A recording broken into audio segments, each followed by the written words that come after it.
Welkom bij de 31e aflevering van Beleef Kerkgoor Televisie. Verzund in de Vastelovens-loods van de Kerkgoortser Vastelovensverein. Verzund te gast enig bij de Zog- en Festcommissie die hij alles deed om de Vastelovens zoet, zoals ze zien, wie van dat je wensen, tot Zog, de zalen, nu maar alles op. Er kiet er nog veel meer over te huren. En we gaan de volgende gasten. Veel Vasteloven, maar ook Janse schön ander dingen. Marleen Fischer en Ton Fischer zijn hij om te vertellen over de stichting Tang. De Walter Sterk, Nicole Cox en Anne Dekkers over 8x11 jaar Kerkgoortser Vastelovensverein Alaaf Kerkgoor 1936. Bijzonder jaar werd dat. John Privo en Gijs Verkouter vertellen over een bijzonder jaar voor de burgerlust of Vastelovensverein van Egelsen. Sie bestond 100 jaar. Je echt carnavalsjubileum, maar ja, een eeuwfeest kan niet zomaar voorbij jaar. Tim Glens kunt ook en maakt het trio ronk over de Vastelovensverein Kerkgoor West. En dan kunt er Schellebaumclub, die bestond 44 jaar al. Deze schöne, gemütliche familieverein uit Kerkgoor. Voorhand de wethouder John Ronald en de Michel Renierkens die vertellen over het ontwikkelcentrum Flexiforum. En zum Schluss Jünfer met de Peter Mente kijken en vertellen over wat hij de Zog- en Festcommissie deed. Hij is de voorzitter ervan. We beginnen direct met de Hans Hirsch. Hij had de 11e inheng en dan wens ik alleen nog maar een geweldig leuke uitzending die alvast in het teken staat van, zoals we dat zagen, de 5e jaarstijd. Veel spaß!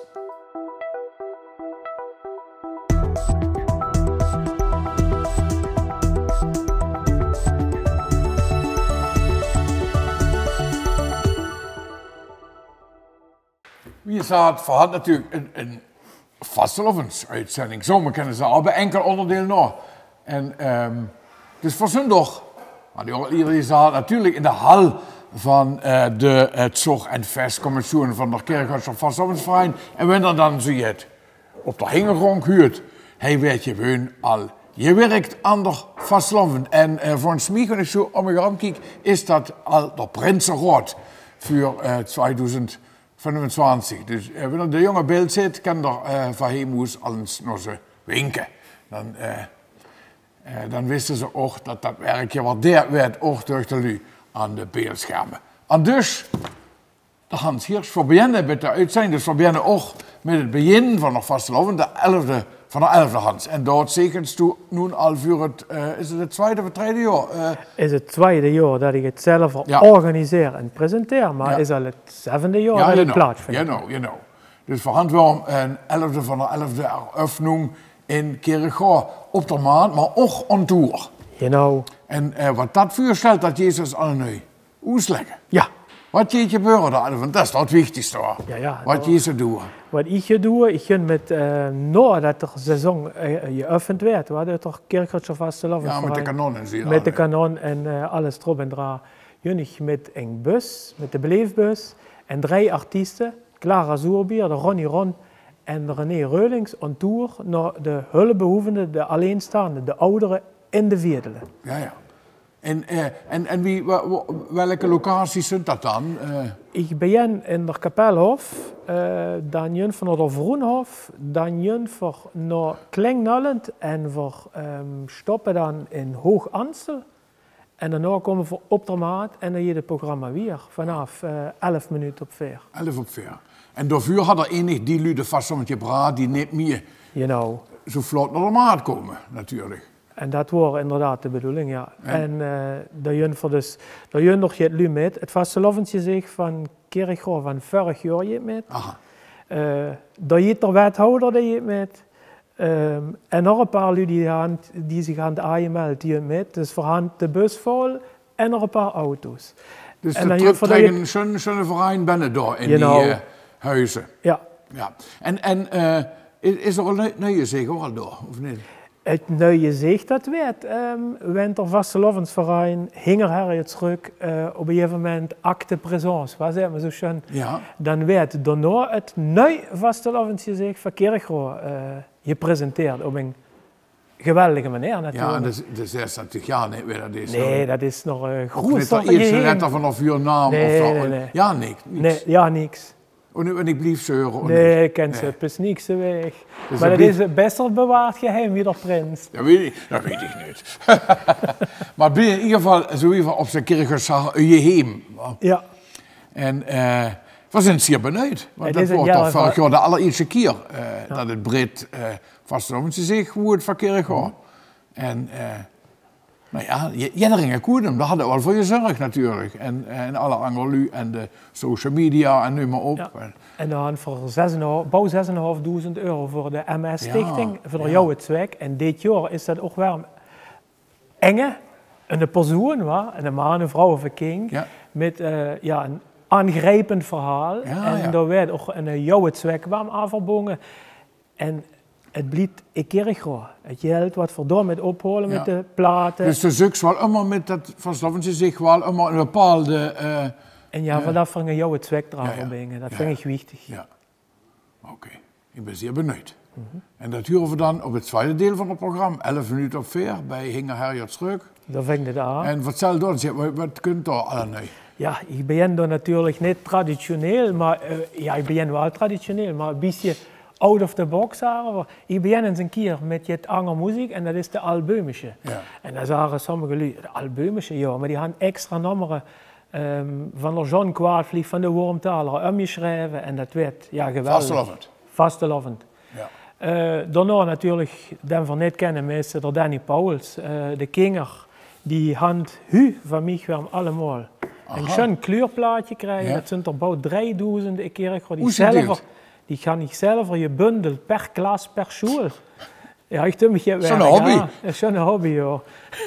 Is me van straat, ja. Ja, dat je leuk ja. En die kennen de Kinger wel inleveren. Daarbij had ik dit jaar ook een kleine poster voor aan het venster voor de Kinger. En diegenen die zich het huis en het venster schön verseren, kennen een prijs winnen. En de school die de meeste kleurplaten dit jaar inlevert, die kennen niks jaar ook een bezoek krijgen van ons on tour. Wenn ze dat willen. Oh, leuk. Dus daar werd heel enthousiast op gereageerd. Ja, en ook schön om de kinderboom te betrekken, want dat is toch ontzettend wichtig. Dat is wichtig, ja. Dat voor de vastelovend blijven vuur zetten. Ja, tuurlijk. Uitdragen. En wie lang je het durft? Bis een uur of nu. En dan... Nou, de Danny Pauwels kreeg van nog Losmajor, de Wiese Schwam, de Jo Schmeets. Oh. Dus het is... Jans Schlagerkerk is present. You know. Nou, geweldig. Het was een feest. Van de bezongen jaar, natuurlijk. 8x11 van de Kerkertje was de Lovendverein. We hebben er 11 voor 11. Ja. Met 11x11 kerken on tour. 11x11. Dan je een succes op de maat. En dan je de tour beginnen. Langs alle lui die de vastelovend niet zo actief kunnen bezoeken, maar waar nog de vastelovend in het hartshand natuurlijk. En dan nog een programma Hinger in Herjert terug met de Altböhmische. Had ik het juist samen gehoord, Hans? Ja. Ja, hey. Misschien kan ik daar nog even vertellen. Voor de lui die er 11e van de 11e een warm hart zou dragen, had ik nog een sponsorpakket. En van of in een wimpel, een flesje beer, het 11e gebod, steekpenningen. Oh, hartstikke leuk. En kijk het zo schön. En een Janse schöne order is ook gemaakt. En alles in een beperkte oplage van 111 stuk. En ze kunnen zich bij dich melden? Ze kunnen zich bij mij melden. Dat dus, moet klappen. Veel succes. Dankjewel. En vooral veel spas op de 11e van de 11.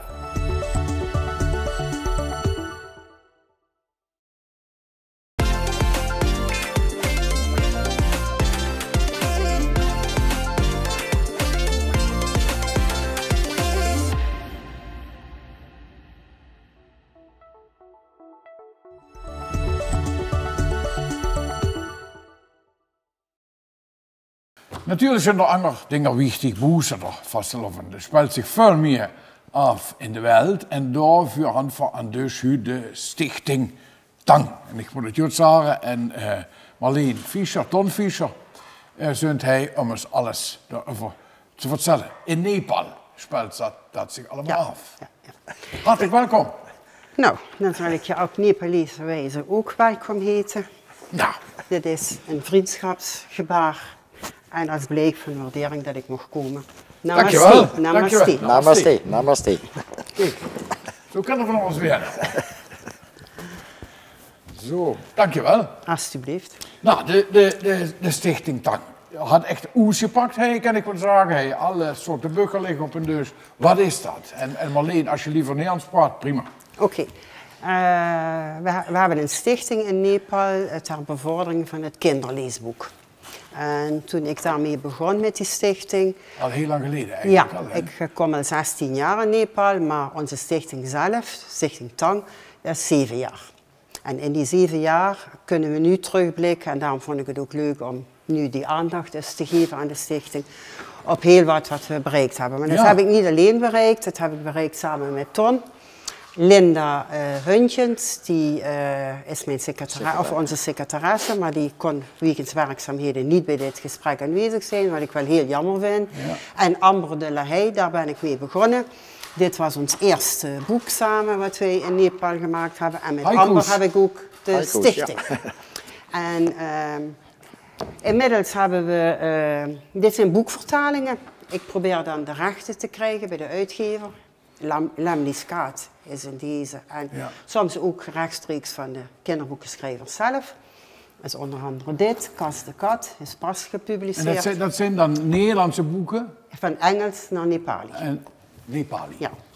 En nu hebben we echt wel een mijlpaal bereikt, vind ik. Bij dit boek hebben wij ook de rechten helemaal gekregen. Aha. Dat wil zeggen dat de stichting dan ook de royalties krijgt. En dat vloeit dan terug in de bibliotheek. Dat gaat op 50-50 basis, 50 voor de uitgever in Nepal. En dan verkoop je ze daar? Ja, gaan daar naar scholen. Ik niet, dat doet de uitgever. Ja. En zo proberen we dus ook aan geld in Nepal te komen. Ja. En dit boek hebben we in de coronatijd gedaan. En toen kon ik niet naar Nepal. Ja. En dat hebben we met 8 illustratoren uit Nepal en 8 uit Nederland, allemaal non-profit. En Amber heeft het aan één verhaal. En we hebben ook geprobeerd om te laten zien dat je een boek op een andere manier kunt, met een uitvouw en een flapje. Ja. En ik moet zeggen, dat is heel goed ontvangen in Nepal. Dat was binnen 1,5 maand 500 kopies verkocht. Aha. En we hebben 5 kinderbibliotheken. En dat wil zeggen dat daar alleen kinderboeken in staan. Ja, precies. Op scholen. Ja. En die gaan we nu, dat is de volgende stap. En dan die kinderen die lenen die boeken dan ook? Ja. Of gebruiken ze op school? Nee. Ze mogen mee naar huis? Dat is een bibliotheek. Dat is, Daar houden ze ook een systeem voor bij. Ze zijn getraind, hè? Ja. Die laten we trainen. Als je een bibliotheek wil, moet je een aanvraag doen. En dan kijken wij, wat staat er in die aanvraag. En als wij denken, dat voegt iets toe aan meerdere communities, schooltjes in de omgeving, dan plaatsen wij daar. En om jullie een idee te geven, een bibliotheek volledig ingericht, geverfd, voor vloerbedekking, 2.500 boeken, is rond de 6.000, 7.000 euro. Ja, dat zijn bedragen, daar kunnen we ons niet zoveel bij voorstellen. Hier, hè? Ja, en deze stoeltjes, ik ben een hele grote voorstander om met lokale producten te werken. Deze worden in gevangenissen gemaakt en die staan dus in de bibliotheek als zittingen. Ja, dat is heel mooi. Een beetje rubbers zitten ook nog, want banden. Fietsenband. Ja. En het leuke is dat gevangenen die dit maken, die krijgen ook de opbrengst. Ja. Dus ik probeer altijd wel een beetje geld eraf. Ja, ik probeer altijd een beetje te koppelen. Ja. En dat vindt men in Nepal ook heel leuk dat ik dat doe. Dat zijn win-win situaties. Ja, precies. Het is goed plat. Ja. Ja. En wie is dat nu, toen mensen je trouw bent met een vrouw die enig... mijn vrouw is er zeer bevlogen. Nepal is wie Kerkhoor. Ja, precies. Ze had me al een paar keer voorgesteld, zoveel halfjaar in Nepal, je woont een halfjaar in Kerkhoor, maar dat trek ik zelf toch niet zo aan. Nog niet. Ik vind het leuk, voor zo'n maar dat is het pas terug. Ik ben vanaf 4 jaar geleden verlet je weer, voor zo'n pas 4 weken weer. Ja. Ik moet zeggen, wordt toch wel in de vooruitgang in Nepal, zeker in Kathmandu.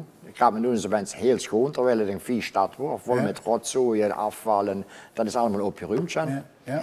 Dus is toch wel duidelijk vooruitgang in die 5 jaar tijd. Maar en het is natuurlijk ook een gebied wat overgeleverd is aan de elementen. Ja. De zware aardbeving nu, Wij enorme waren er. overstromingen. Dat water, weer. we hadden het zelf meegemaakt, we hadden er heel lang, of gelukkig geen last van Ja. gehad, maar we zouden wel extern, of intern nog gereisd hadden, dat hadden we moeten kappen, want de wegen waren niet begaanbaar. Ja. Want we hebben 1 bibliotheek richting India. Ja, daar kom je dan gewoon niet. Nee, Bruggen daar kom je waren weg, landslides.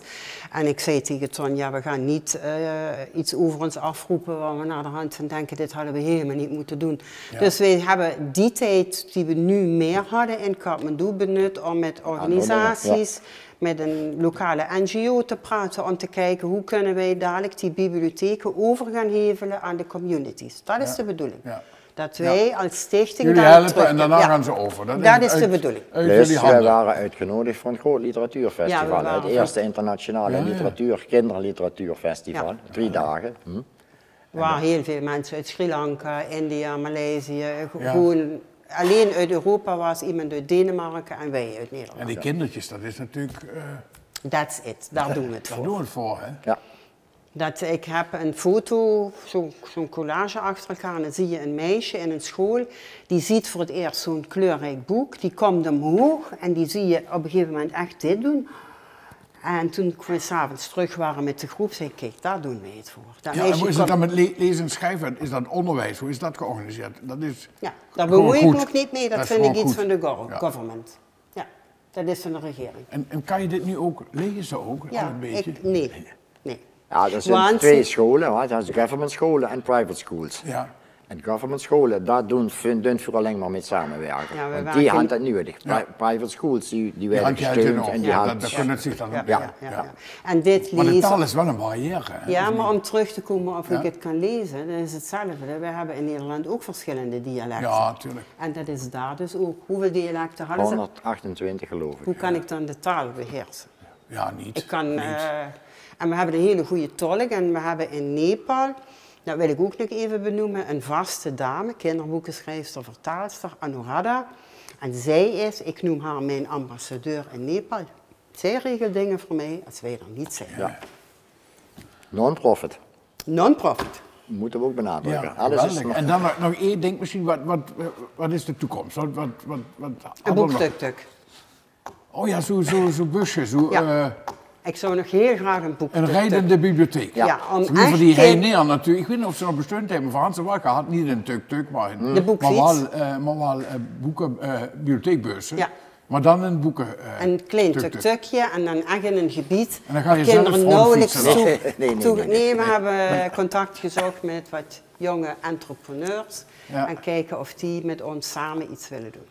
Geweldig. Maar ja, Prachtig initiatief. dromen kan hè. Ja, maar je moet het blijven doen, hè. Dan, Oké.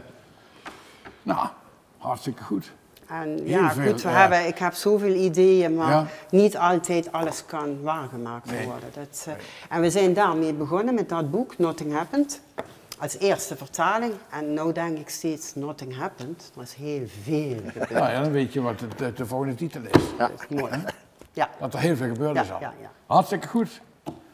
Dank voor het leuke gesprek. Nou, ook jij Graag ook gedaan, bedankt dat En wij de aandacht. heel veel succes verder met Nou, dit dan mooie heb je dit werk. cadeautje nog van ons. Nou ja, dat is Buiten helemaal werd mooi. gezegd, voor Nou. jij wil je een geschenk, ik geef wel een geschenk. Dank je. Dan Alsjeblieft. verwaren we dat voor Kijk, het... dit is voor je kleinkinderen straks. hartstikke leuk een cadeau.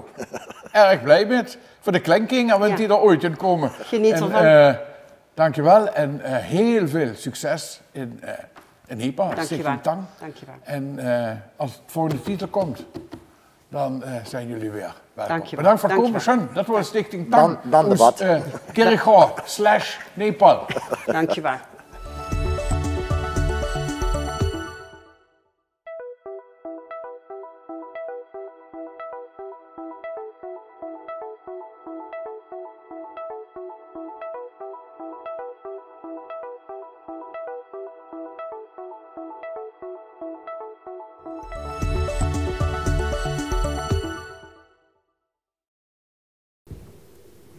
Hoi, ik ben Jules, ik ben 21 jaar en ik zit in mijn 4e jaar op de Kunstacademie in Maastricht. Toen ik hoorde van de wedstrijd van de KVV voor het 8x11-jarig jubileum wilde ik gelijk meedoen met mijn ontwerp. Als ik aan vastelovend denk, denk ik natuurlijk aan grote, kleurrijke groepen die overal te vinden zijn. Maar natuurlijk ook aan de Einzelgänger die elk jaar weer meeloopt. En die Einzelgänger heb ik in mijn beeld weergegeven. Met als extra touch nog zijn jongensdroom om later prins te worden. Die helaas nooit is uitgekomen. Het beeld wat ik heb uitgewerkt is de Einzelgänger met op zijn schouders zijn kind. Die kind draagt een prinsenkap. Dus die staat eigenlijk voor die jongensdroom dat hij prins wil worden. Daarnaast staat het ook voor alle kinderen die hij die traditie van de carnaval wil meegeven eigenlijk. Doordat hij zo op de schouders zit, heel geborgen, krijgt hij op een hele veilige manier mee wat carnaval is, waar dat om draait. De liefde die er heerst, de samenhorigheid die er heerst. En natuurlijk staat het ook symbool voor zijn eigen jongensdroom, in de hoop dat dat kind later zelf ook prins mag worden. Ik ben heel blij met mijn ontwerp. Het is de eerste keer dat ik zoiets heb gedaan. Dus om dit straks in de huizen van heel veel mensen te mogen hebben staan is een eer. En natuurlijk ook dat het in een rijtje van meerdere jubileumsbeelden komt te staan voor mij. Daar ben ik wel heel trots op. Ja, ik ben super enthousiast over dit beeld. En als jij net zo enthousiast bent als ik, dan kun je hem bestellen op de site. Er zijn 88 exemplaren worden er gemaakt in de eer van het 8x11-jarig jubileum natuurlijk. Dus wees er op tijd bij.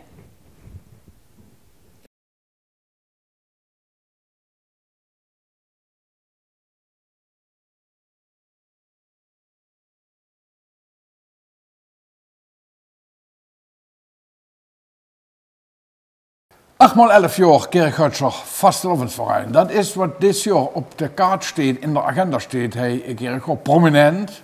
En nou ja, de hele uitzending gaat al over Vastelovend. Had ik al een paar mooie zaken met af en toe het uitstapjes. Maar nu zit dan hij, de Kerkhuizer Vastelovensverein. Je ons van alles vertellen over het jubileum. Walter Sterk, president. Nicole Cox. Commissioen 8x11. Commissioen 8x11, maar ook geen commissioen. Ja. Arno Dekkers, ook commissioen 8x11. Hier gehoord, nou ja. Vul maar in, waar komen ze erop? Wat? 8x11, Walter. Er zullen bij de televisie weer, dus al weet wie het ongeveer. Dat was opperduik. Nu stond verenigd aan de vooravond. Hoor. Ja. Want het zijn nog maar een paar dagen, dan ben het. Waar schissen we er vast nog met af dit jaar? Ja, veel wie üblich natuurlijk op 11-11, maar omdat voor dit jaar 88 jaar bestond had voor ons als verein 8 projecten losse invallen. En ik moet zeggen, de commissioen 8x11 had zich die losse invallen nadat we op 11-11 regulier oefenen. Met alle activiteiten op der mondig dan. Handvoor, het voort al meteen het weekend erop. Het wat we noemen kick-off weekend. Voor kick-off weekend. Vrijdag, zaterdag en zondag. Handvoor dan al meteen activiteiten met de verein. Waar we op vrijdag de slagerparade, zaterdag handvoor het bijstandseisen met sponsoren van de bijstandsraad en de steunpeul. Maar met name dan op zondag, handvoor in de Rode Hal, de KVV-dag, waar in feite alle actief mitglieder eelanen zijn om vanaf het 's morgens bis in de namiddag met ons allen samen als vereinslui. Ja, dat is een familiedag. Te treffen. Dat is een richtige familiedag. Dat is eigenlijk tot het verzaren de start, wat ons betreft, van de 8x11 viering. Dan handvoor, ze voort al meteen voor de festdag ook al het een en ander wat de lui zich zouden kunnen aanschaffen om zelf te hangen en voor te verschenken. Ja. Dat werd direct bestemd dat je het over je zaad voor een prachtig beeldje. Ja, van dit al ontwerpen. Door vertelde Nicole direct je daarvoor voorhand. Je hebt lekkers voor ze drinken lossen, ontwikkelen door lustige lambeerd. Zo noemt het beeldje zich in kwestie. En wat we dan in het nieuwjaar al waarom zitten we dan nooit oesroffen van de prins. Al richtig zo op Jan komen, dan kunt eigenlijk wat voor dit jaar als Vastelovensverein toch wel het spektakel nemen. Dat is namelijk de revue. Ja, maar nou even dat oesroffen is net op het weekend waar je bent zijn. Ja, dat is eng wegspelen. Dat is eng wegspelen. Want een lange seizoen, normaal uren voor 5 januari, dat is nu 12 januari. Ja. 14 dagen door, hand voor dan wat vernemen, het totaaltheater, dat heet de Arno Druk bestemd, dat je het even vertellen. 24, 25, 26, 24, 25 en 26 januari in de Hub. Waar alle kerkruitsers en niet door boezen hen moeten komen. En dat wordt een eenmalige vuurstelling. Dan handvoor, de dag na de Prinsen Jallabal, die net onbekend is, handvoor 2 februari, handvoor de Prinsenempfang en voor combineren met de receptie van de verein. Hoor. Dus dan is er een nieuwe prins en de verein stond op de bühne om de gratulationen in ontvang te nemen. Dan handvoor ook nog, en dan ben ik al bij project 6 en 7, handvoor ook nog 2 zaken geloven. Dan kan het, die kon het vielleicht ook over zeggen. Spas in de klas, een project voor de basisscholen. Wat niet alleen maar voor het jubileum naar vuren werd gehaald, maar eigenlijk ook voor de komende jaren als blauwdruk geldt. Wie voor dat eerlijk dan ook bij de kinderen in de basisscholen de vasthouden willen brengen. En voor jullie het han over kerkgroot en spraak. Dan moet zich voorstellen, alle wielen werden kerkgroot dressig en meer spraak gekald. En de Leuven-project ook in de Hub, waar alle spraken van kerkgroot, alle lui van boezen af die kerkgruitsers worden, ja, hun herkomst en cultuur en hun spraak presenteren.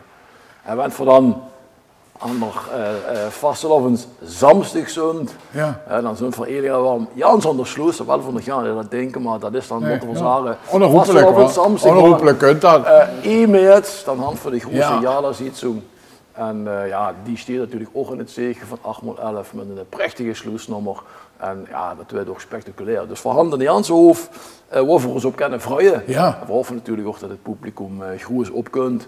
En dat ze van alle zaken zien voor je broegen en kunnen presenteren. Dat en als je dat combineert met West en met Egerse, dan kan ze vanaf over 40 dagen kan ze elke dag ergens hebben. Iedere dag kan ze aan de bak. Dus, wordt vast zo'n vieren. Zo is dat. Ja, dat wel voor toch ook wel. Zo is dat. Ja, en Nicole, de kinderen, daar begint het met. Hoor. Ja, daar begint het met en de kinderen. Want anders heb je ook geen netjes eisen.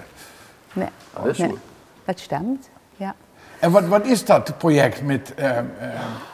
Met de scholen? Ja. Nou, je had verzint, de KVV had er een kindercommissie en ja, die uit boven 25 jaar, dus voor je richting 25 jaar.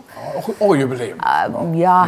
Niet zo wat jaar daarna leuvig. En ja, we beschäftigen met de toekomst natuurlijk van de vastelavond, dat zijn de kinderen. En ja, je had neer voor de traditionele dingen die verdeund worden, het uitroepen van de schoolprinsen, kinderzietzung en de kinderzorg. Over zo waar we al een paar jaar over nadenken dat we toch echt nog meer richting scholen willen doen. Ja, en het 8x11 jaar is er natuurlijk bij uitstek geschikt voor. Ja. En dan hadden we een project bedacht, ja, je had voorhand er Johnny was. Johnny, we bieden watmuts en dan klingen Johnny op de kinderzietzung. En ja, we willen die nog richtig naar de klas brengen. Dus daar hebben we filmpjes met opgenomen, voor ieder klas een thema en bijboren bij dat thema een filmpje. En daar kunt dan ook een lesbrief bij. Maar wel zo bedacht dat de school en daar zelf niet zoveel werk had. Want dan moeten ze ook al denken, ze moeten al je moet wel allemaal erbij. Ja. Maar waar wel de beleving van vastelavond centraal staat. Dus iedere klas, iedere groep had een ander thema. Dus ze zijn verdrukt met bezig en de aftrap is op 11:11. Dus dat iedere klas, iedere school 11:11 om 11:11 de aftrap kan je hebben. Dus dat gaat dan digitaal? Dat gaat digitaal, ja. Dus daar werden ze nu allemaal over geïnformeerd dat er bij iedereen dat verdrag vuur kunnen creëren. En ik moet zeggen, dat is er flink. Heel veel zijn enthousiast. Die moeten toch nog vastelavond creëren? Ja. En het Kerkhoutsplat, ja. En het Kerkhoutsplat, ja. Dat zal ook nog niet zo metvallen, maar zo langzamerhand. Ja, en ik ga wel eens een lesje over, dan zie je pas wie dat werkt. De kerk wordt toch enorm veel lui dat niet kallen, kinderen niet kallen. En dan, het zal voor zo'n leerder nog van, dan zagen ze van de opa en de oma.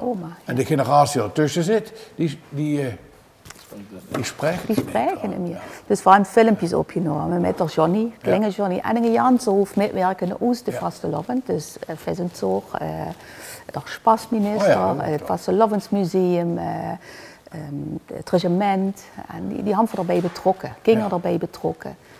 Ja, schön. Zodat het een vertegenwoordiging is. Wil je komen van zo op? Arno, 3 dagen, totaaltheater. Dan moet je nu echt het verklappen. Dat vond je wel aardig, maar een tipje van de sluier op je over. Ja. Nee, maar voor zo'n zoiets dat volg je niet, ik kan er wat zeggen.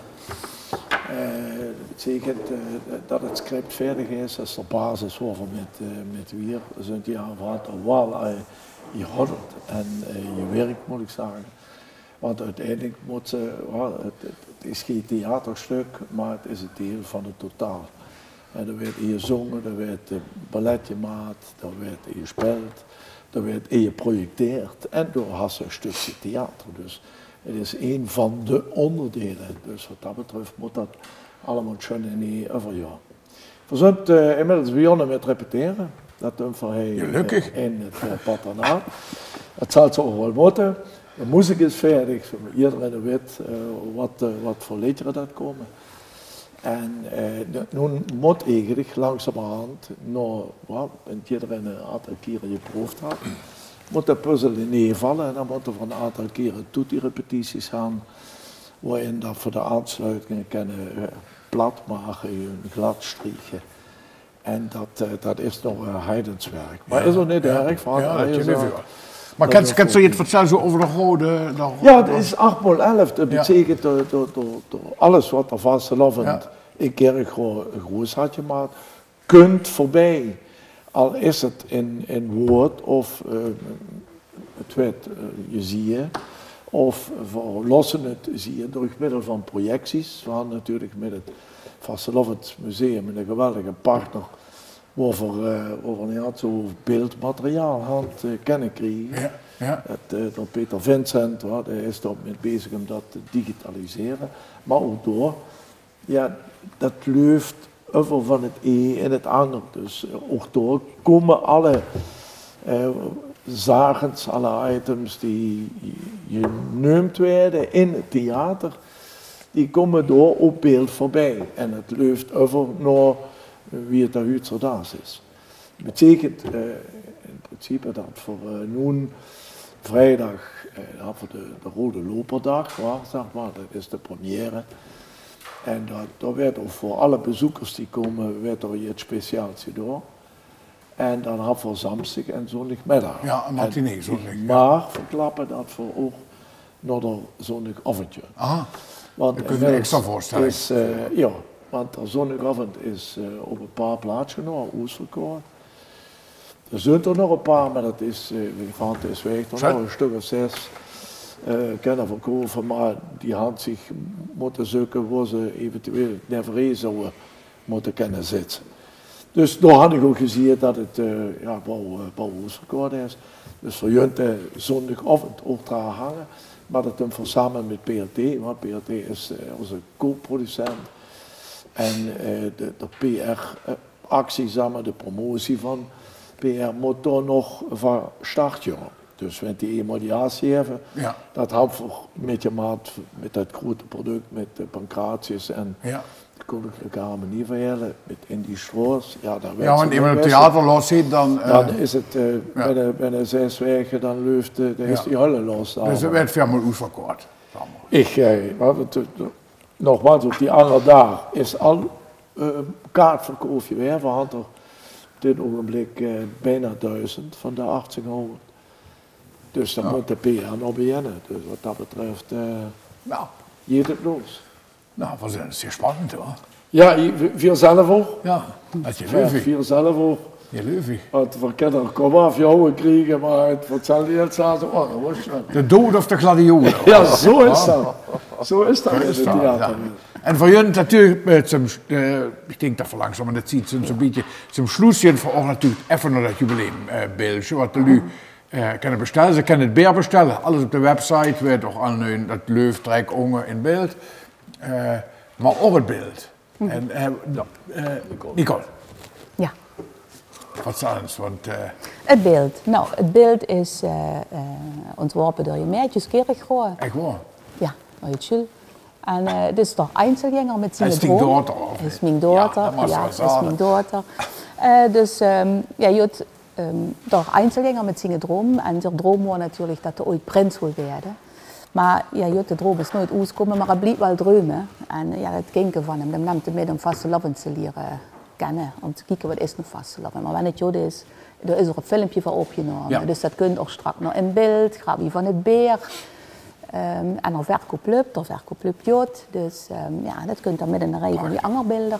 Van de 6x11, 7x11, 8x11. En schön is natuurlijk dat het een jonge kunstenaar is nog. Ja, daar hebben we ook met de commissie over nagedacht dat het misschien schön zou zijn voor de jeugdverkeer en de oproep zouden doen. Bij die vorige beelden wordt toch meer de gearriveerde kunstenaars. Ja. En nu is het echt... Ja. En het is net dan over het succes met de dochter wat in de kool zat. Nee, breed oertje zat. Ja, voor zo'n verrast je weer dat we ook drie andere inzendingen houden van kinderen van de basisschool. Precies. Ja. En we hadden samen gezorgd dat... ja. En die kinderen, want ik vond het zelf, we gaan er aanjoven,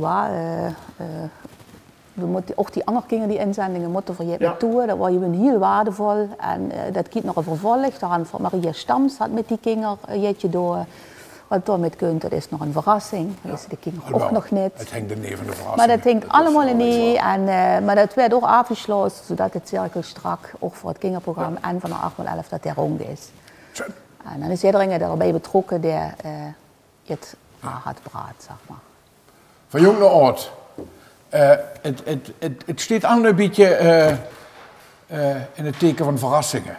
Ik zo naar al die gesprekken zo kijk, dan staat dus in de hoofdzaken. Dus het zou dich, wenn er nog het beeldje wilt, wenn er nog beer wilt, want ook beer raakt op. Je leeft dan, maar ook een beer kunt het moment dat het vaas leeg is, zo, dat tassen. En zou die verkaarten en viert altijd samen met 8x11 Kirchhofer Vastelandsverein en Kirchhofer Vastelavond. Schön dat hij wordt, bedankt voor het gesprek. Veel succes. Toi, toi, toi, de komende weken en maanden. En ik denk wel dat we tegenkomen. Bestemd. Bestemd.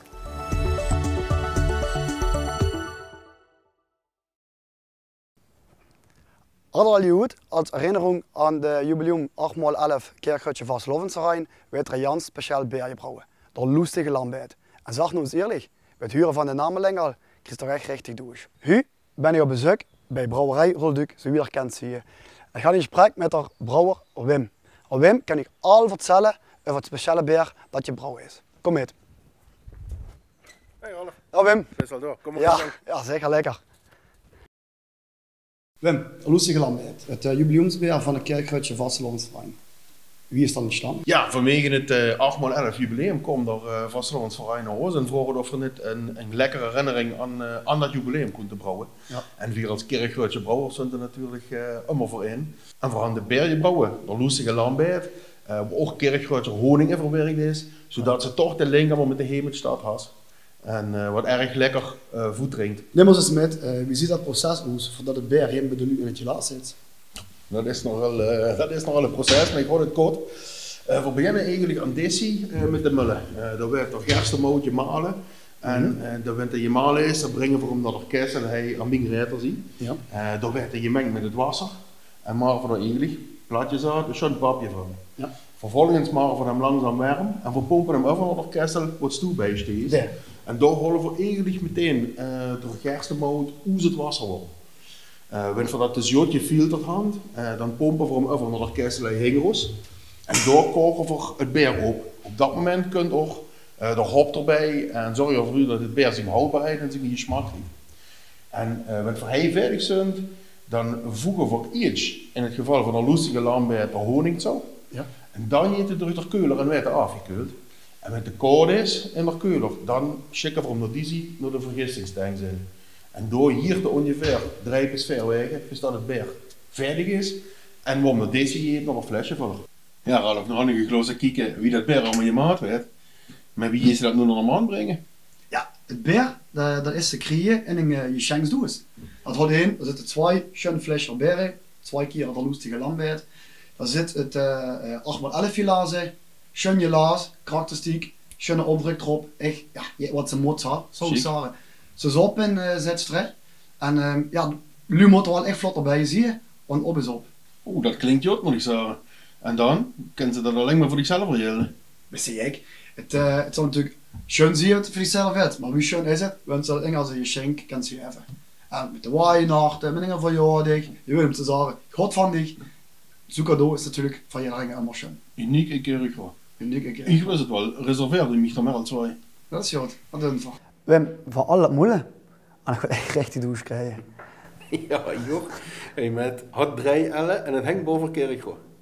3 ellen hangt boven, weet je niet. Een lekkere, loestige lambeer. Doe ik. Hey, aanstoßen, zo'n keer wat. Op een schön seizoen van 8x11 Kerkhoffsche Vastelovend. Zo is dat. Zo'n date.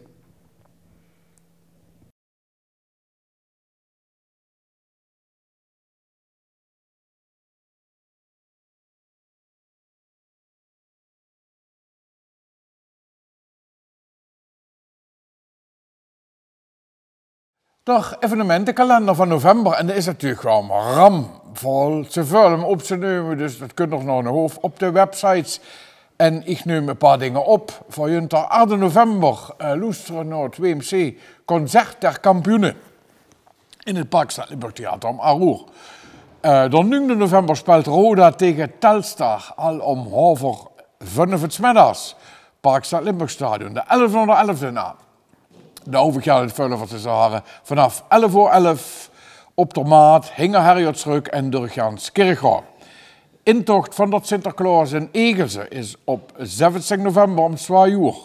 Het Beleef Kerkhoff Sinterklaas evenement en meet en greet met de Heilige Man op zaterdag de 23e en zondag de 24e november. Kerkhoff Centrum en de Hub. Roda speelt natuurlijk warm en dan tegen Vitesse op de 26 november om Aroer, Parkstad Limburg Stadion. In datzelfde stadion is in de dag of 3 daarna om Aroer s'avonds Roda tegen Volendam. Dat wordt de evenementenkalender en kijk gerust op de website voor nog veel meer informatie en tips en of de dag roezert.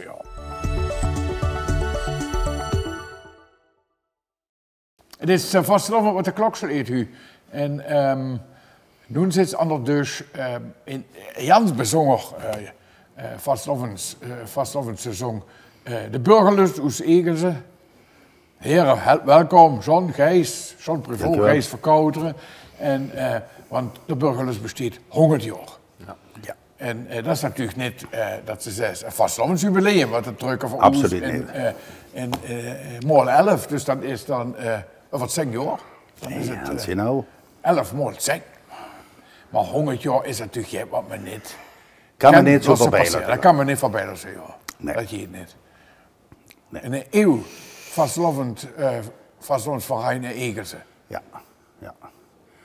Ja, dat is natuurlijk het wat... Op een manier nu natuurlijk naar voren kunt, via hand dat overal een beetje zo links en rechts gestrooid, de burgerlust bestaat 100 jaar. En dan zagen natuurlijk die ras-echte carnavalsverenigingen, die zagen dat ja, maar dat is geen jubileum en dat is dit niet en dat is dat niet. Maar we vingen dat toch een bijzonder jaar om door toch even bij stil te blijven staan. Niet groots, zoals we dat vorig jaar hadden gedaan met het nummer 11. Ja. Maar dit jaar... Het is zo al hij dus. Ja. Zo niet hij, maar wel. En deze dus. Ja, dus met een anger van. Toen zo ze voor met een anger van, ja, dus ook de vereniging. Dat kan, klopt ja, nou. Maar het is in orde. Ik ga daar, voor de verdere is geen problemen met. Nee. Ja, 100 jaar. We kunnen het 's middags openen, we doen dat normaal intern het 's avonds. In de bistro, in het Sosa-project. En nu doen we dat om 11 minuten op 3. Dat had een bijzondere reden. Dat we dat om 11 op 3 doen.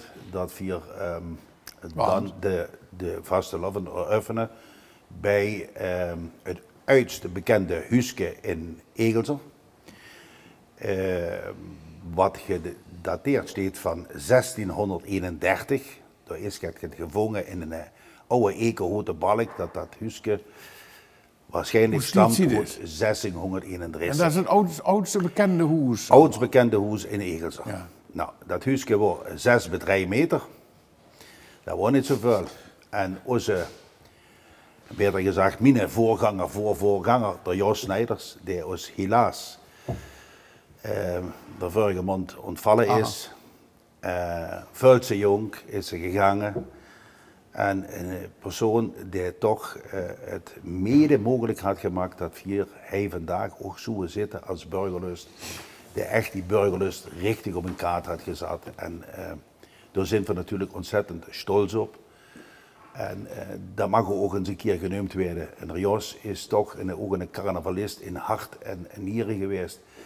En ja, dat had ons wel ping aan het hart gedaan, wie we hem moeten laten gaan. De Jos had met zijn zoon en met zijn dochter het initiatief genomen om dat huisje te gelen.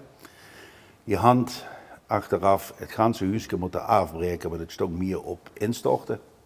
Voor een monumentaal pand. En hand dat toen gans nuits opgebouwd. Hetzelfde huisje? Hetzelfde huisje, alleen nu is het nu 6 bij 6 meter. Oh, dat is het groter geworden? Ja, het is het groter geworden. In de diepte is het groter geworden. En, het is, en daar werd geopend? En door een boete werd geopend, want binnen dat is de kring. En dan moet ik ook zeggen van, dat is dat ook een grote eer is om dat door te doen. En daarbij gunt voor door ook, die mogelijkheid had de familie Snijders ons daar ook gegeven, dat we door het kunt vereeuwigen. En dat is in de vorm van een beeldje, wat gemaakt is door het Maria Stams. En dat zal voor die dag toch onthullen. En dat is een permanent beeld? En dat is een permanent beeldje, wat door als het ware eigenlijk in een bloemenbak kunt storen. Ja. Ja. En dat is de officiële opening van het eeuwfeest? Dat is de officiële opening van het eeuwfeest. En dat dunt voor ook nog met een beetje krawal. Want verschissen dat ook dit jaar voor de eerste keer die dag. En daar kan ik nog niet te veel over vertellen, want dat is een beetje een stukje verrassing wat we dat doen. Je kan terug het scoop, zei zo dat eerst hingen los. Het paard in ieder geval, laat ik dat zo zeggen. Nou. En dan hadden we nog het meer. De lui moeten maar komen kijken hoor. De lui moeten echt komen kijken. En dan had wel de rest is de normale vastlandsprogramma, of niet? Nee, er is nog steeds nog meer te gebeuren. Vergeet wat zou doen het gaat. Voor hand in het verleden had ze een egel en een kruidenbitter gehad. Dus voor dat 100-jarig bestaan moeten we toch waarom door bitter in het leven roepen. Dan hadden we met samenwerking met de brouwerij van Rolduc hadden we een proefsessie gehad. Die was wel heel lekker. Daar hadden we een bitter samengesteld. En dan doen we op de 11e van de 11e lossen we hem bekendmaken en kan ook geproefd worden. En je jolen natuurlijk. En we hadden voor de eerste 100 hadden we een limited edition gemaakt. Die zijn genummerd van 1 tot 100 in een speciale verpakking met 2 glaasjes. En de pin van de KV Burgerlust van het 100-jarig. En dat werd te koop aangeboden voor €55. En daarna werden de flesjes losverkocht voor €22. En dan dit is de fles? Dit is de fles van het limited edition. En dat is dus een bittere, een liqueur, zeg maar? Het is een mischung tussen een schrabbelaar en een Jägermeister. Ja. Zo moet je het pakken. Het is eigenlijk voor de man, maar ook voor de vrouw. Ja. Jotse drinken. En dan met een honger nu speciaal erop. Dus.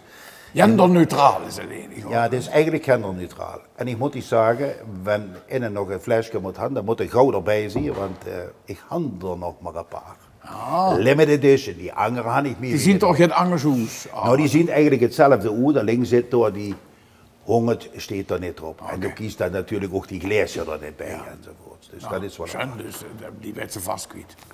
Ja, en de rest van het programma is en dan kunt we nog het speciaalste. Dan nog het nooit, wat we normaal nooit doen. Ja. Uit de preekstoel kunt dan de nieuwe prins van Egelzorg. In Kerk? Nee, dat is in Kerk. Oh. Dat werd daar bekend gemaakt en dat werd dan de Samstag op de Prinsenbal werd geïnstalleerd. Ja. Maar we maken hem al bekend op de 11e van de 11e. Dan maken ze hem eerder al bekend. Ja, en waarom doen we dat? Normaal moet zo'n nieuwe prins er morgen horen van ik werd prins, dus ik moet geen vriend uitnodigen om naar de Prinsenbal te komen. En we gezegd, we maken hem bekend. Dan had hij een week de tijd voor al zijn vrienden en kennissen uitgenodigd op het Prinsenbal om zodoende een volle zaal te krijgen. Dat is een goed idee. En daar wil ze nog niet zoveel verklappen. Maar ik kan eigenlijk wel nu een deus die niks willen verklappen. Ja, ik wil liggen ganz over. Voor kind wie normaal, wie kikker, ja, de schönste, de beste, weet ik wat voor prins. En dat snap je ook. Ja. Dat zal mijn collega straks ook vertellen. Ja, you know. Dus dat zal ook niet zo'n probleem opleveren. Nee. En voor de verdere rest, drieën we dan de rest van het seizoen, dat drieën we dan eigenlijk in het normale gebeuren. In het normale programma. Ja, dan kent hem zien op de websites. Ja. En het werd een bijzonder jaar voor Egelze en voor de burgerlust. En ik wens je daar heel veel plezier bij, succes met alles. En daarna op nog hongert zing. Nou, wel even hoffen. Dat willen we hoffen. Ja. Zeg maar 11 daar hoor. Zeg maar. En we dat nog mogen beleven, nee, mogen zitten. Ik dat misschien niet meer. Ja, dat weten we. In de hoedanigheid als president. Van Junter van Oes wel. En dan zien we voor mij, of ik, misschien besteedt Beleefdkerk op televisie dan nog. Wie weet. Maar in ieder geval, nu is het hongertje op burgerlust. Veel plezier ermee. Bedankt dat hij wordt. Leuk gesprek. Dankjewel. En we zien dus in ieder geval. Dat is ik zeker blij mee. Dankjewel. Dankjewel.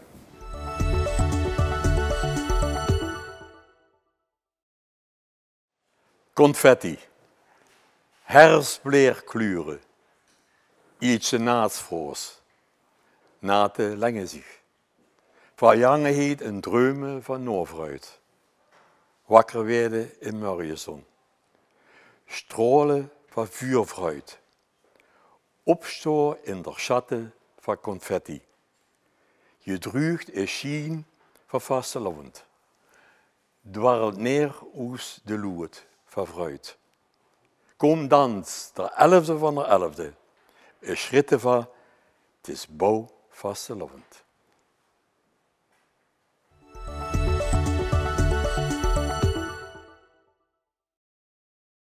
De 11e van de 11e steekt voor de duur. Hè. Ik had er een paar mooie zaten. Het is een richtige uitzending over vastelovend met een paar ander thema's erin. En verhand door Vastelovendsverein. De KVV, hij had de Kerkers of Vastelovendsverein, van de Burgerlust, hij had en dan hebben we natuurlijk nu nog allemaal nog de Vastelovendsverein Kerker West. Tim, du bent vicepresident, klopt dat? Ja. Dat had ik gehoord. Maar vicepresident, van harte welkom. Dankjewel. En volgens mij gaat u je jubileum, maar of wel? Nee, dat was 2 jaar geleden. Ja, dat was 2 jaar geleden. Dus, maar dan kunnen ze wel iets vertellen over wat voor kennen je voorwaarden vanaf ja, de 11e van de 11e. Ja, dan vier trainen door ik pak het er poster, ik wil al gaan kijken. Vier trainen door Vastelovend seizoen jetzt spelen af op de 15 november. Ja, zo kennen ze wel, ja. Ja, dus ik ga hem schon metgenomen. Het ganze programma van onze seizoen staat hij op. 15 november trainen we af met het seizoensöffnung. We huldigen voor de jubilarissen. Ja. Een leuke avond met de leden Hongarije. Ja. En dan de dag erna meteen de grote avond, dan proclameren we... Ja, want dat kunt op Prinsen in West. Ja, dat gaat zo in Eelse ook in november. Ja. Bis een aantal jaren geleden proclameren we in januari, maar we hebben het dat je het naar vuren gehaald en nu proclameren we ook in november. En doe je zo niet vertellen wie dat is, want dat kunt anti-angonnetje door, dus zou je nog niet doen. Lastig überraschen, maar een leuke avond hebben we door. Daar hebben we nog een aparte poster aan, ik daarvan metgenomen met wat we door allen in hand. Leuke programma met Cartouche, Swalala, Sven Ohne Girls, Scope, nog veel anderen. Grote dansgroep uit Köln ook nog. Dus dat, de proclamatie is allemaal jod bezoek bij ons, allemaal een leuke avond. Dus dat werd dit jaar weg en laat ik vooral überraschen wie de nieuwe hoogheid van West werd. En dat werd een lange seizoen, maar dus ongeveer denk ik de langste dat ze kent op. Ik kan nog ietsje langer. Kan nog heel langer. Mij, maar veel langer nog niet meer.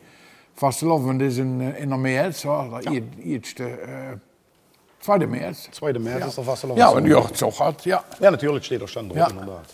Ja, dus dat we kennen onze eerste komende van de maand samen. Het Hulders van de Straat. Ja. Dat van de Straat. Dus ja, leuke programma. Jotter Prinsen empvang. Maar het allerschönste aan het programma van de VVKW is eigenlijk dat ook voor alle doelgroepen je erop in storen. Ja. Verhandling Seniorensitzung, Verhandling Damensitzung, Herrensitzung. Kinder. Zelfs 2 evenementen voor Kinder. Dan moet ik dat volgende eigenlijk niet onder de Kinder nemen. Want dat zijn de jongeren. De jongeren, dat zijn de brugklassers, zeg maar. Dat is best iets voor het IJzerner Flexieforum. Dat voor evenementen toe. Dus dat is een vraag erg benieuwd aan wie dat je het bevallen. Dus in het programma voor Jekkerengen, eigenlijk zo'n beetje ertussen. Dus we zijn er stoot zo druk mee bezig. Uiteraard. De telefoon staat niet stil op het moment. We zijn regelmatig aan het vergaderen. Dus. Ja. En mensen doen zo'n kiekstof vanavond in West, hoor. Dan, werd er nun kleiner of groß of blieb dat hetzelfde? Het zijn allemaal meer wetenschappen die zo wie kijken ze daar tegenaan? Ja, dat is natuurlijk wel een ding. Ja. De horeca werd allemaal minder, want ze die vroeger de Uggerstraat pakken, dat moet wel eens de reperbaan van Kerkhoorn in Umt. En verandert nu nog gelukkig van de wetenschap in West. En dat is inderdaad wel moeilijk. Zie je bijvoorbeeld dat er vastelovens mondig dan, ik zag het helaas wel, en ze kan ernaar afschissen op een hei. Ja, maar dat geldt natuurlijk voor al die andere wijnen ook wel, min of meer, op een andere dag wel. Dat is zeker zo. Ja. En voorhand, en daar wisten ze in Kerkhoorn natuurlijk ook alles van, maar het ouderwetse klonen trekken, daar gaan we met alle vereinen flink aan zitten trekken om dat nog rechtop te houden. Ja. Maar, ja, ook dat wordt helaas allemaal lastig. En dat wordt ook legendarisch, hoor. Dat wordt zeker. Daar is het ooit ontstaan en 57 het klonen trekken met de groepen door. Ja. Grote groepen worden dat, maar ja, ook dat is lastig om dat nog overeind te houden. Dus we hadden in West gezegd van we willen eigenlijk alle pielen nu op de vastelof en zondag richten. Dat is de dag van West. Ja. En daar zijn we nu nog flink mee bezig. Niet alleen de optocht, maar wat nog meer? Ik kan er nog niet al zoveel over vertellen. Ja. Maar daar werd flink aan gewerkt aan alle zie en flink overlaat. Ja. Maar las ik vooral overraschen, want Noorderzog staat wel het een en ander gebeuren op Spekhei. Dus en wat dat betreft.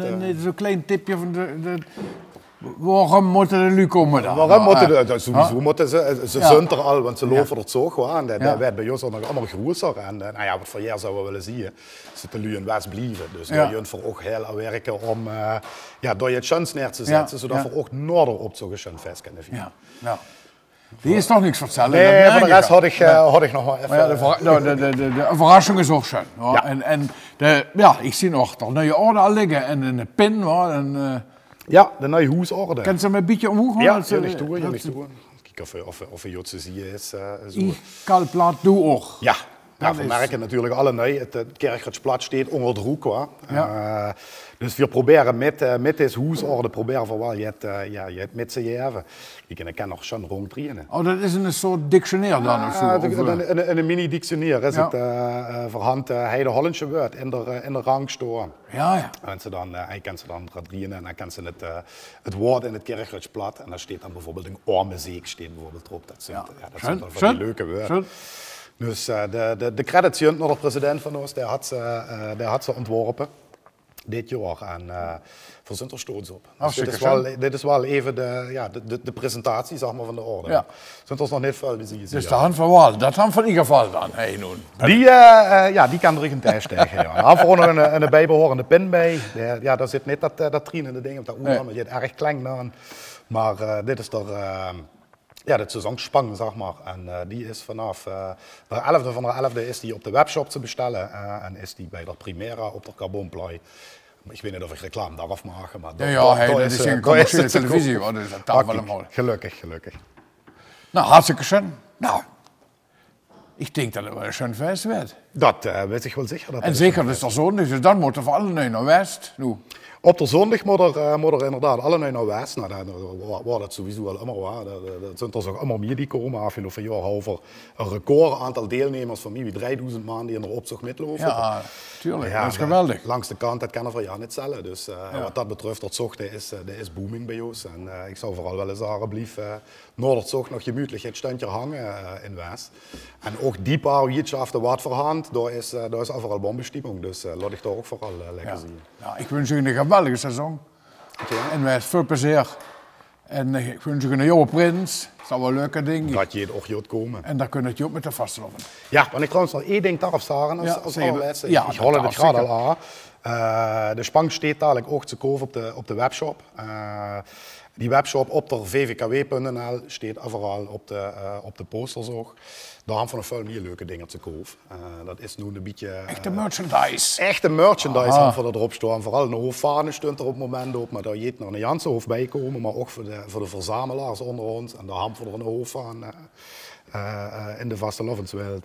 Stond daar ook nog allemaal hele leuke artikelen op wat de zich kunnen aanschaffen. Nou, je kijken en jeldig je op de webshop. En steunt er vastelovend in West en met er vastelovend in West steunt, dan steunt me de Jansen Limburgse. Vastelovend, dat was Tim Kleins, bedankt. Dankjewel. Vicepresident van de Vastelovendsverein Kirche West. Wens je een schöne seizoen, schön dat zij wordt. Dankjewel.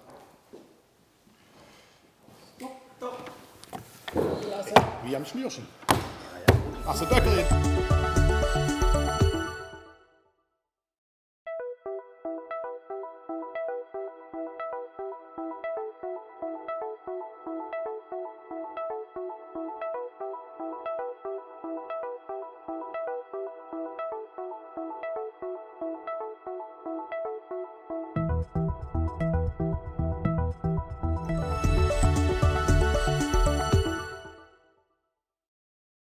De nieuwste gasten die komen vertellen over het ontwikkelcentrum. En dat ontwikkelcentrum dat is heem in het Flexieforum. We gaan er dus een wethouder participatie, onder andere denk ik.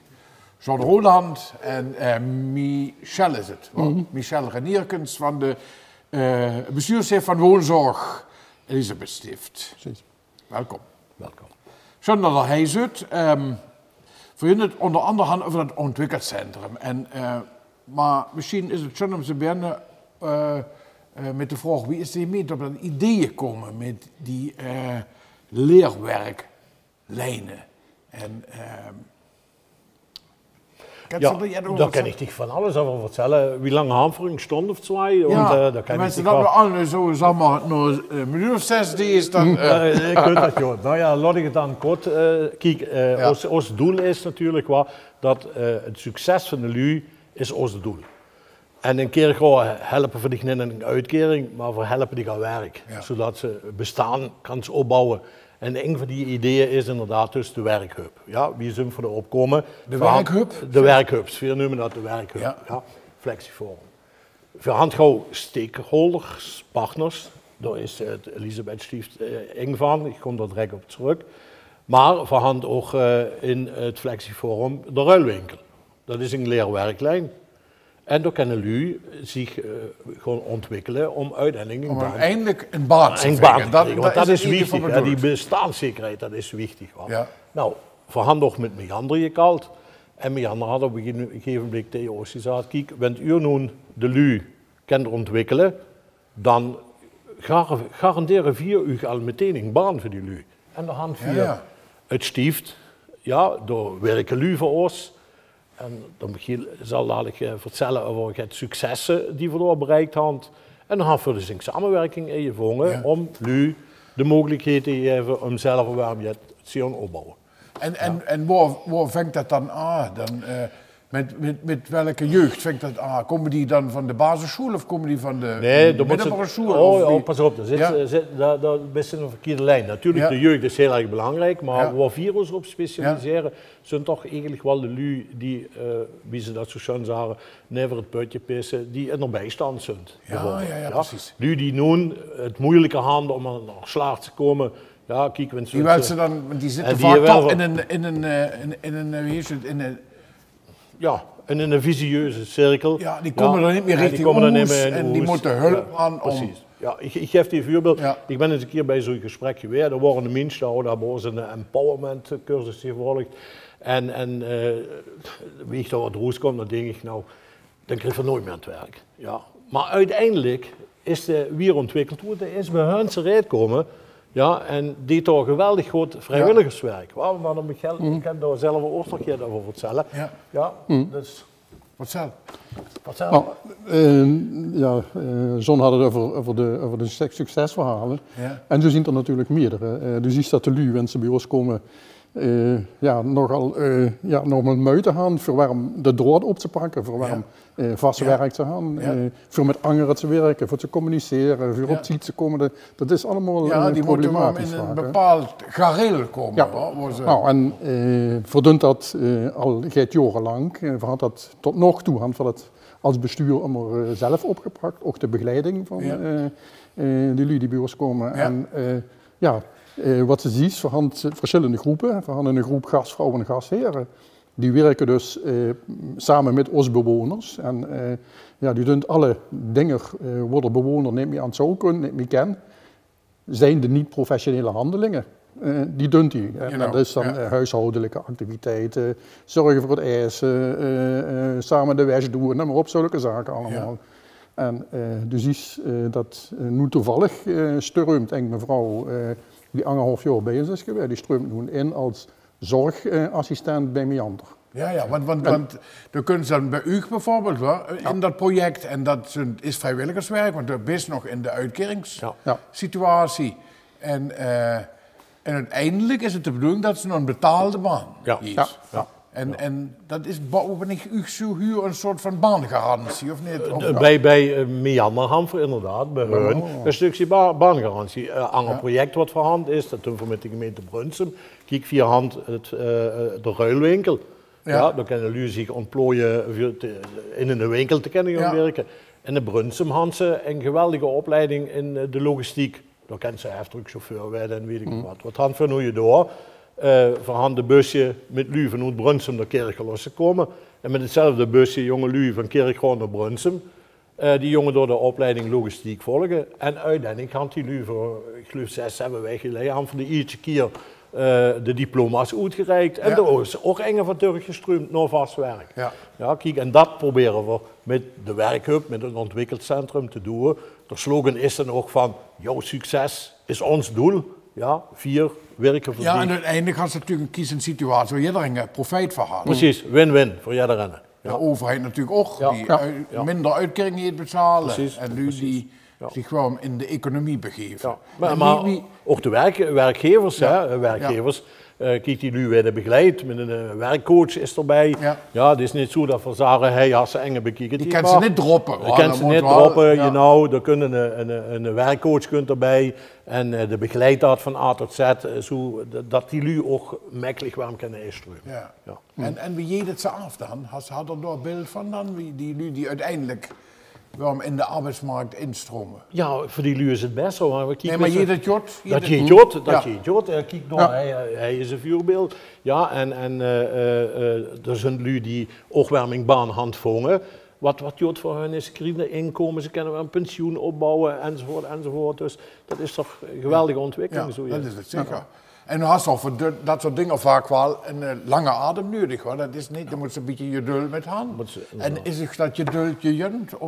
Ja, zeker is dat dwingen voor je weun af, dat je geduld dat dwingen voor je weun af. Ja. Dus, niet dat de mensen en de streef dat doen. Nee, we gaan nu kijken, dat jeet zelfs weer, waar het is niet alleen Kerkrade, maar in binnen Parkstad, want daar hebben we een subsidie aan voor 1,8 miljoen euro voor binnenkrijgen, om te kijken dat we binnen Parkstad, wat wordt het geloof 1500 lui waar men het werk kunt krijgen.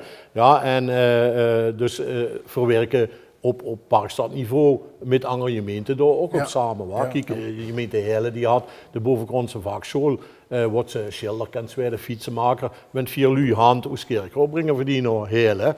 En dan kunnen die zich toch ontwikkelen. Dus, Onze reïntegratiekandidaten die hadden ook specifieke aandacht nodig. En, die proberen vuren te geven.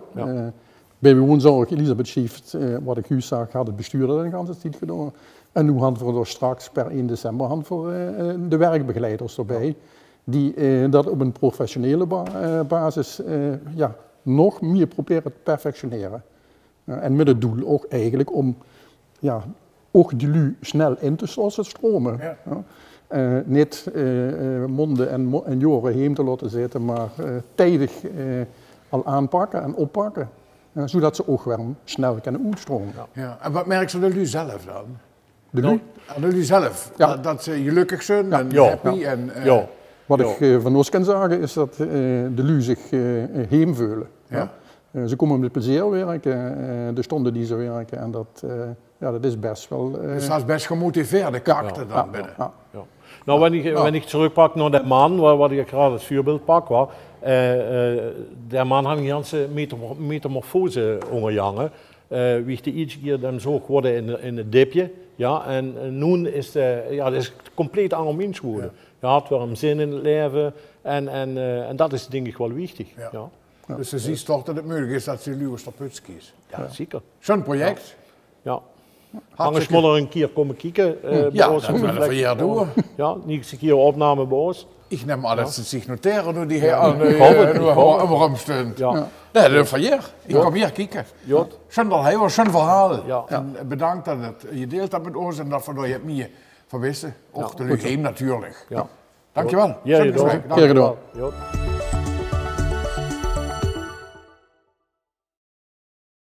Bij mij gaat er dus de Kerkhutser Schellewoom-club, althans 3 medeleden van de Kerkhutser Schellewoom-club. Dit jaar fängt een bijzonder Vassovensjaar aan, de Vassovensverein had jubileum.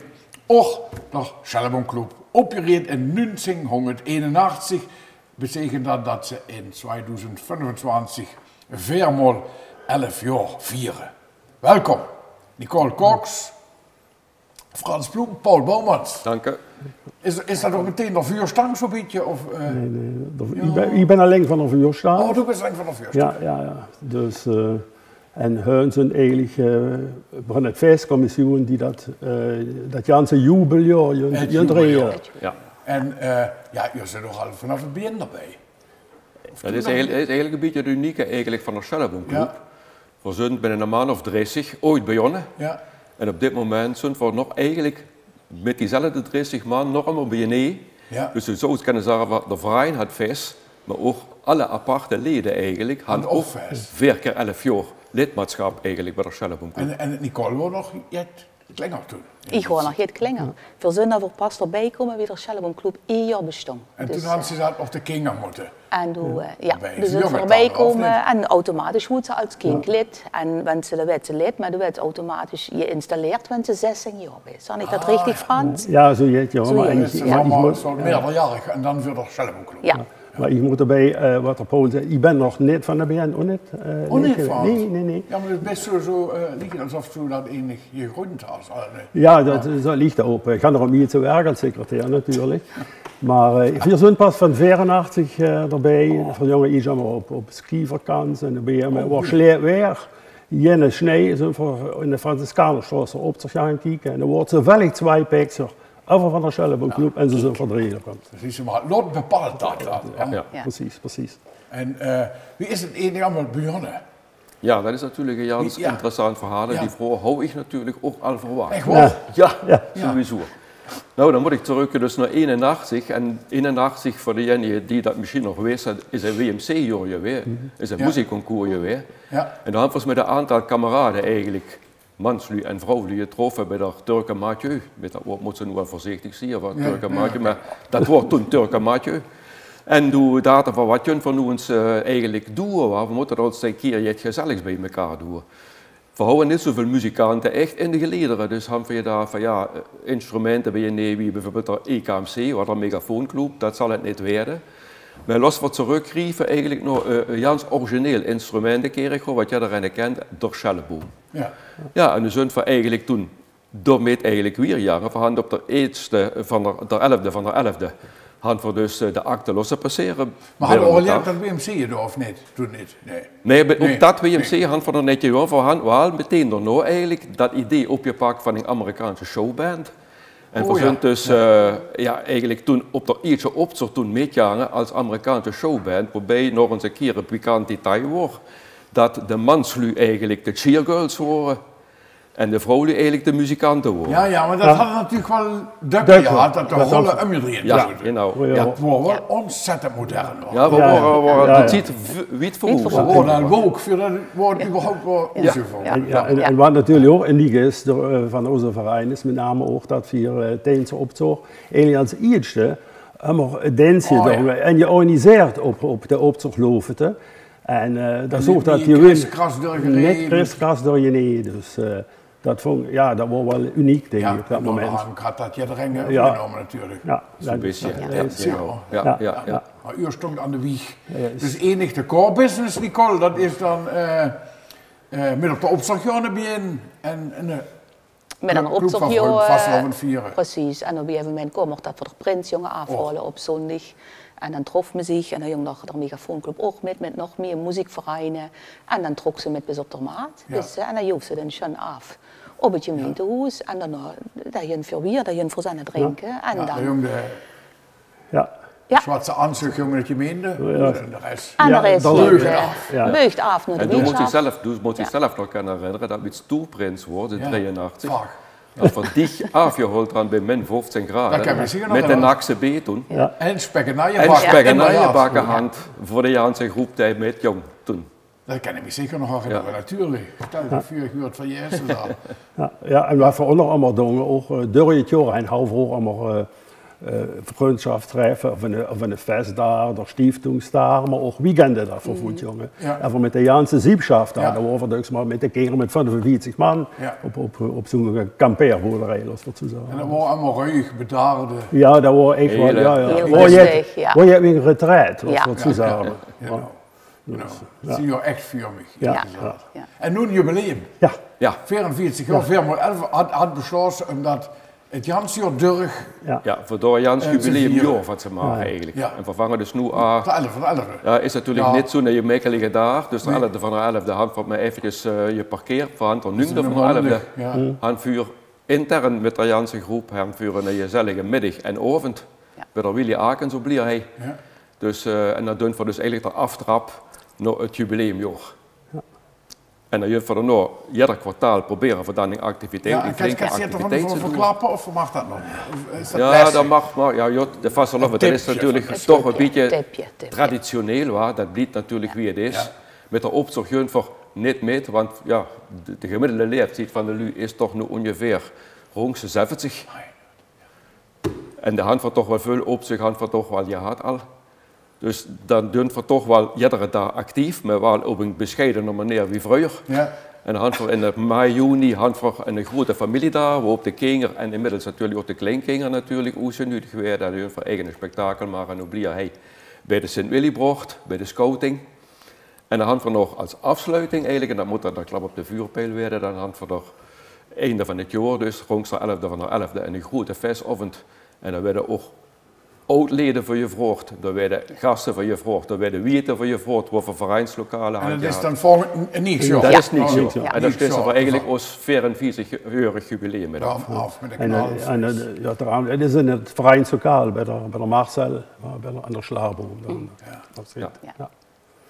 En toen Nicole zit dan tussen 2 van die mensen, wie is dat daar? Wie is dat, Jord? Ja, dat is Jans, Jord. Ja. Dat is ook een echte Schelboomclub DNA natuurlijk. Ik ga een Schelboomclub DNA. Ja, dat is met Reje Joosen. En wie ziet dat eruit? Wat is dat dan? Ja, dat is vastelovend vieren, maar vooral ook in jouw vriendschap. En wanneer je jouw vriendschap hebt en met vastelovend, dan is verdriet en leed dat je samen. Dat zijn wel dezelfde woord, maar Spaß en leed je samen. En daar kenmerkt zich ook wel de Schelboomclub aan. En ik moet zeggen dat vooral in coronatijd. Dat is het fundament. Dat is het fundament, En wat hadden we nu gemerkt in de afgelopen jaren eigenlijk? Want we hadden 2 ontzettende jouw leden eigenlijk ook verloren. 2 vrienden, 2 kameraden voor het leven eigenlijk. Dat wordt door Luc Rinkens wel bekend was als vicepresident eigenlijk van de KVV.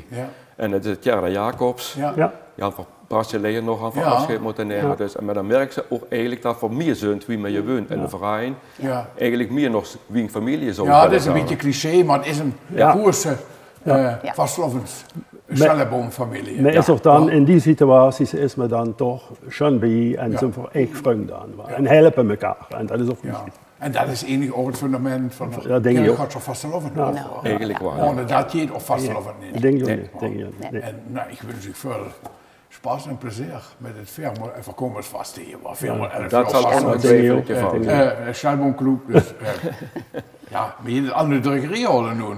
Dat hier zoveel gebeuren dit jaar. Dus let op de socials en overal waar je adverteert en waar artikelen steunt. Want de Schellebauggroep had fest dit jaar. En dat zal Kerkhowissen 4x11 jaar Schellebauggroep. En hartstikke bedankt voor het schöne gesprek. Ja. Dank je wel. Plezier, succes met alles. Dank je wel. Merci. Schön.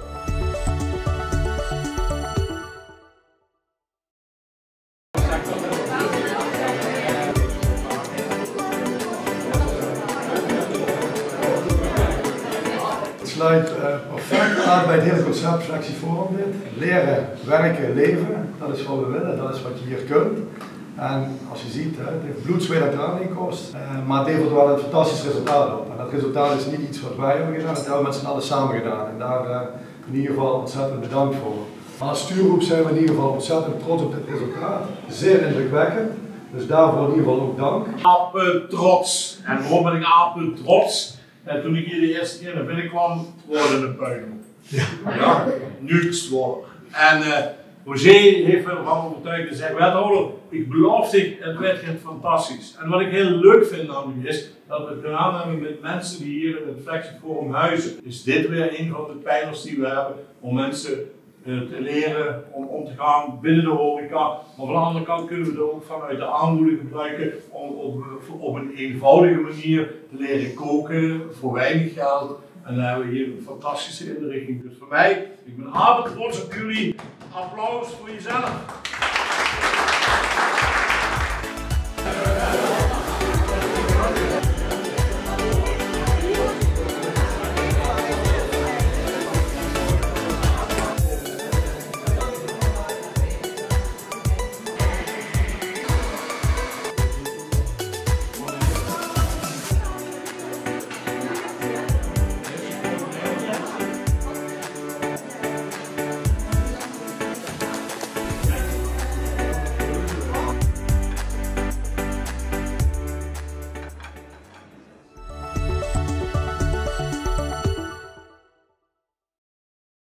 De Zog- en Festcommissie van de Kerkhowiser Vastelovensverein is, nou ja, een ganz wichtige commissie. Ohne die commissie loopt er waarschijnlijk dat Vasteloven niet zo wie het nu loopt. En Peter Mente, du bist de voorzitter, dus zit zij nu aan de deur, van harte welkom. En is ook een commissie die eigenlijk immer in de hintergrond werken. En vooral in de loods waar we zitten. De loods is op een hoofdzanger, het Catharinahuis. En daar speelt zich dat allemaal af. Hij weet, nou ja, vertel du maar wat hij allemaal doet. Ja, dat is een beetje wie Walter immer zei, het facilitair management van de Kerkhowiser Vastelovensverein. Ja. Dat is zo werden we allemaal geïerd. En ja, hij weet alles gedaan. Hij weet geschreinerd, hij weet ja, wie we nu al iets gezien hebben, hij weet geverfd. Het archief hangt is hij hoofdzakelijk, niet alleen maar in het Carnavalsmuseum natuurlijk. De kleurage. Ja, de kleurage hangt hij. Nadat de prins afgedronen is, dan werd het naar de Reinung gebracht, dan kunt alles hier.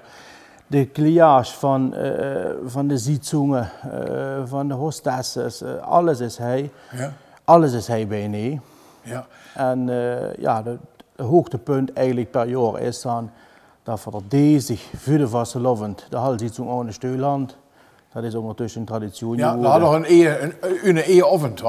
Ja, correct. Dan krijgen we ook als betoning der Prinsenorde. Ja. En ja, dat is wel een hele gezellige interne oven waarvan wij aan toch wel maar met een man of 100, 150. Ja. Ik bedoel, zelf best wel vaker door je weer. Dus ja, dat is wel helemaal leuk, ja. En ja, die commissie, is die enig al door vanaf het begin van de Vastelovensverein of niet? Of, nee, of is dat naar de hangs gekomen? Die is in de spiedere zeitpunkt is dat in het leven weer overwoorden.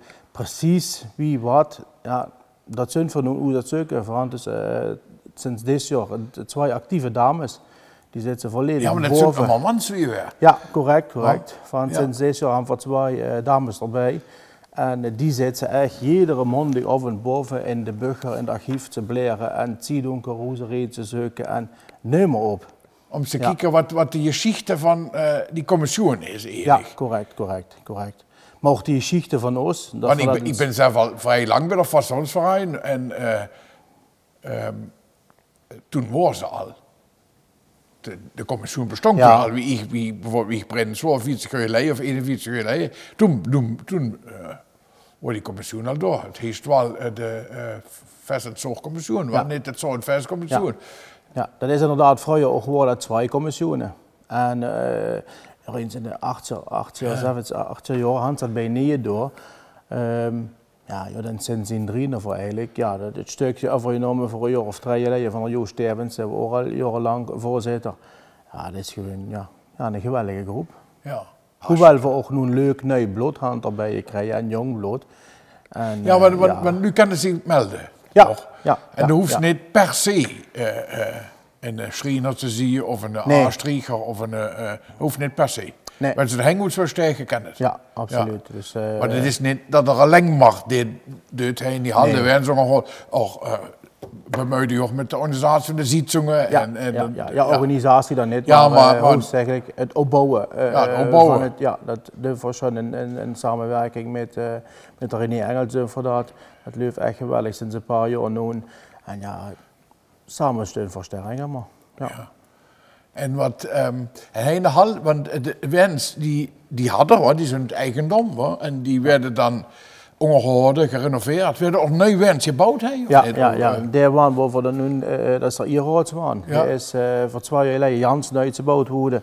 Nieuw onderstel, want je had vroeger over je wie het wordt, de oude tractor onderstellen van de boer, die moet je gebruikt. Kijk, dat is dan nu wat voor nu niet meer doen. Voor een week of 3, 4 gaan voor nieuw onderstellen jolen. Daar werd eigenlijk de nieuwe prins van opgebouwd. Dus we zullen nu nog verder maken voor dit seizoen. En dan nog niet seizoen hopen we dat voor de nieuwe prinsen worden. Ja, want de kiezers ze maar met meer en voor veiligheidseisen. Dat neemt je alleen maar zo nog. Ja. Natuurlijk alle wens moeten je remd zien, met verlichting erop. En ja, je hebt voor eisen je en dan kunnen we zelf niet hingen blijven. Nee. Dat is wel heel belangrijk, ja. Want belangrijk onderdeel natuurlijk van het werk is tot zorg. Ja. Alle tweede zorg is wel heel belangrijk, de kinderzorg en dan de grootste zorg natuurlijk. En dat vangt enig hij aan, want hij heeft de wens en de verzamelpunten. Ja. Het is morgens voor beginnen meestal, het is morgens rond 1 uur of 7. Treffen we hij alle nu. En dan had iedereen zijn eigen taken. En dan kun je nog de wens voor troos, dan kunt er lang uur de wens halen en dan kun je nog play. Ja, en zo niet dat enig. Van sinds de vorig jaar gaan voor de ietsje keer. Dat we dus geen bordjes meer hand langs de weg, maar dat we dus nieuw vanenhand. Die weer in een lampenpulje hangen. Door de hand van de kleur, die stroos had kleuren en de deelnemers moeten zich op kleur stellen. Voor je houden van die bordjes. Ja, correct. Vroeger houden van die bordjes. Ja. En dan Björn en de Jans team, Björn is morgens om 7:30 al die bordjes te houden en je net. Ja, en dat wordt dan wel toch wel intensief. Ja, nu aan van die fans. Ja, die werden dus, directie hier denk ik. Die werden dus engweg van te vuren werden die al opgehangen. Dan had we niet meer zo'n stress in het morgens. Want ja, het werd allemaal groter wens, allemaal meer groepen. En wanneer is het werk voor u door dan? Is dat Noorderzorg of is dat deze ook nog iets? Nee, dat in principe mondig. Wanneer het zorg binnen is, dan valt alle ontladingen af. Dan is alle stress is goed. En dan hebben we deze voor onszelf. Ja. Dan hier nog niet zal immer iedereen met de familie zelf op stap. Ja. En je het klonen trekken. En dan de woensdagmorgen, dus de middagmorgen, dan zijn we om 8 uur. Eschermiddwoch zijn we om 8 uur heen. En dan werd alles opgeruimd. Ja. Dan werd de rode hal ontkleed, zeg maar. Dan is meestal René Engels al bezig, daar had al alle deuren erop gehaald. En en dat is de hele bühne. De hele bühne staat er boven, aankleding van de rode hal. Dat kunt er allemaal bij hem terug. En werd gereinigd. En dan meestal zo'n weg of nu zeng naar de vastelavond zijn we nog bezig. En dan gaan we zomersloos even. Ja, en dan nou ben het van vlot. Zo heet dat dan, dat is dat cirkel van dit Zorgvestcommissie. Ik wens je ganz veel succes van dit seizoen. Het is ontzettend wichtig en immer hingen de schermen en we zien het niet. Hey, die halve boezen zien zo niet wat het is. Hoor. Daar hadden jullie nu eens kunnen kijken binnen. En wenn jullie nog zin hadden om met jullie te werden, welkom, had ik gehoord. En zelfs de vrouw nu tegenwoordig. Ja. Dus dat weer zin, wanneer het allemaal je meester wordt. En dan, we weten kind van ons een prinses ooit, hoor. Ja, dat, we weten het nooit. Peter, bedankt jou. Veel succes met je werk. Dankjewel.